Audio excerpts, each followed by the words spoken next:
नमस्कार, जय माता दी। मन्नो जिंदगी यूट्यूब चैनल में आप सभी का स्वागत है। इंदिरा एकादशी व्रत की कथा, जिसके सुनने मात्र से ही मिलती है पुण्य की प्राप्ति और मनोकामना होती है पूरी। पितृपक्ष अर्थात आश्विन पक्ष के कृष्ण पक्ष की एकादशी इंदिरा एकादशी होती है। यह एकादशी अन्य एकादशियों के ज़्यादा पुण्य मिलता है। इस व्रत के करने से सर्व सुख और अंत में मोक्ष की प्राप्ति होती है। परंतु इस एकादशी का व्रत करने वालों के तो 7 पीढ़ियां तक पितृ तर जाते हैं। इंदिरा एकादशी का व्रत करने वाला स्वयं तो मोक्ष प्राप्त करता ही है, वह अपने सभी पितरों का उद्धार करके उन्हें भी दिव्य लोकों में प्रवेश का अधिकार बना देता है। इस एकादशी को भगवान शालिग्राम की पूजा की जाती है। पूजा तथा प्रसाद में तुलसी दलों अर्थात तुलसी की पत्तियों का प्रयोग बहुत अनिवार्य किया जाता है। तो चलिए फ्रेंड्स, हम सुनते हैं इंदिरा एकादशी व्रत की कथा। धर्मराज युधिष्ठिर ने पूछा, हे जनार्दन, आश्विन मास के कृष्ण पक्ष की एकादशी का क्या नाम है? इसके व्रत की विधि और फल क्या है? सो कृपा करके कहिए। श्री कृष्ण ने कहा, हे राजन, इस एकादशी का नाम इंदिरा एकादशी है। यह एकादशी पापों को नष्ट करने वाली तथा पितरों को अधोगति से मुक्ति दिलाने वाली है। आप ध्यान पूर्वक इसकी कथा सुनो।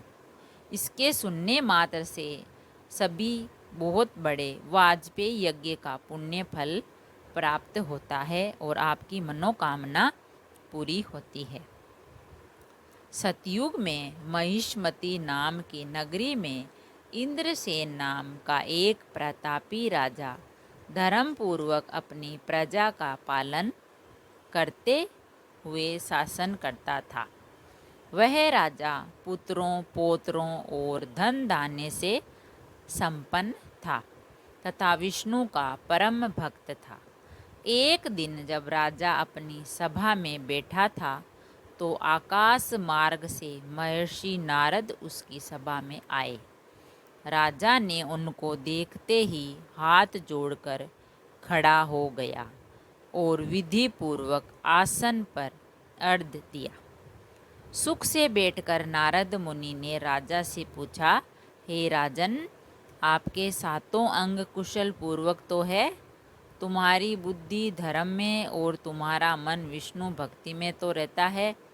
देवर्षि नारद की बात सुनकर राजा ने कहा, हे देवर्षि, आपकी कृपा से मेरे राज्य में सब कुशल है तथा मेरे यहाँ यज्ञ कर्मादि सुकृत हो रहे हैं।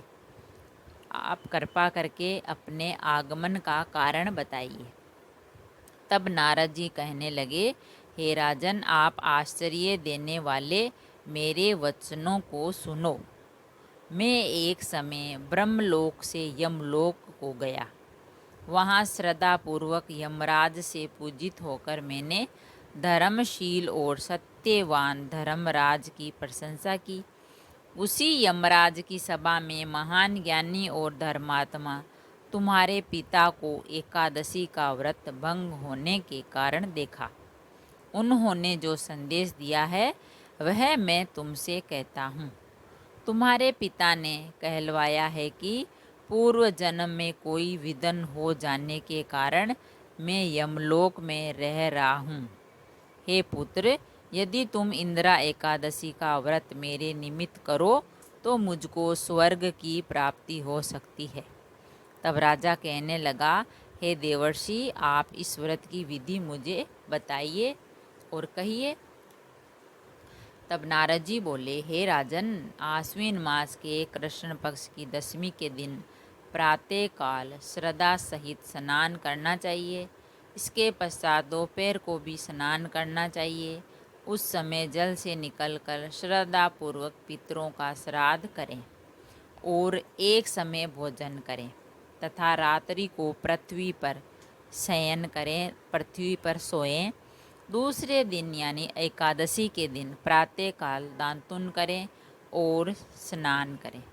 उसके पश्चात भक्ति पूर्वक व्रत का संकल्प लें।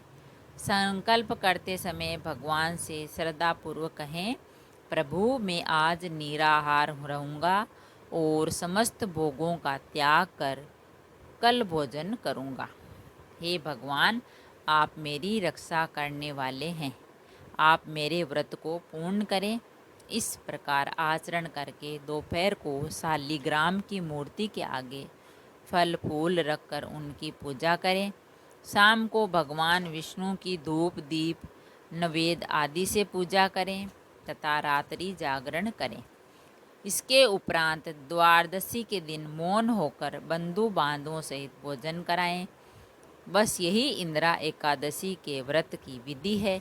हे राजन, यदि तुम भक्ति भाव से इस एकादशी के व्रत को करोगे तो तुम्हारे पिता अवश्य ही स्वर्ग को प्राप्त होंगे। देवर्षि नारद जी राजा को यह उपदेश देकर अंतर्ध्यान हो गए। राजा ने इंदिरा एकादशी के आने पर बंधु बांधवों और दरबारियों सहित इस व्रत को किया। व्रत के प्रभाव से आकाश से पुष्पों की वर्षा हुई और राजा का पिता यमलोक से गरुड़ पर चढ़कर स्वर्ग को गया। राजा इंद्रसेन भी एकादशी के व्रत के प्रभाव से इस लोक में समस्त सुख भोगकर अंत में स्वर्ग लोक को प्राप्त हुए। श्री कृष्ण भगवान ने अंत में कहा, हे धर्मराज युधिष्ठिर, यही इंदिरा एकादशी का महात्म्य है। इस कथा के पढ़ने व सुनने मात्र से ही समस्त पाप नष्ट हो जाते हैं और अंत में स्वर्ग लोक की प्राप्ति होती है। तो फ्रेंड्स, हमने जाना इंदिरा एकादशी व्रत की कथा।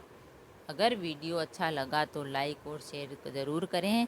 ऐसे ही वीडियोज़ और कथा सुनने के लिए चैनल को सब्सक्राइब करें। थैंक यू, धन्यवाद।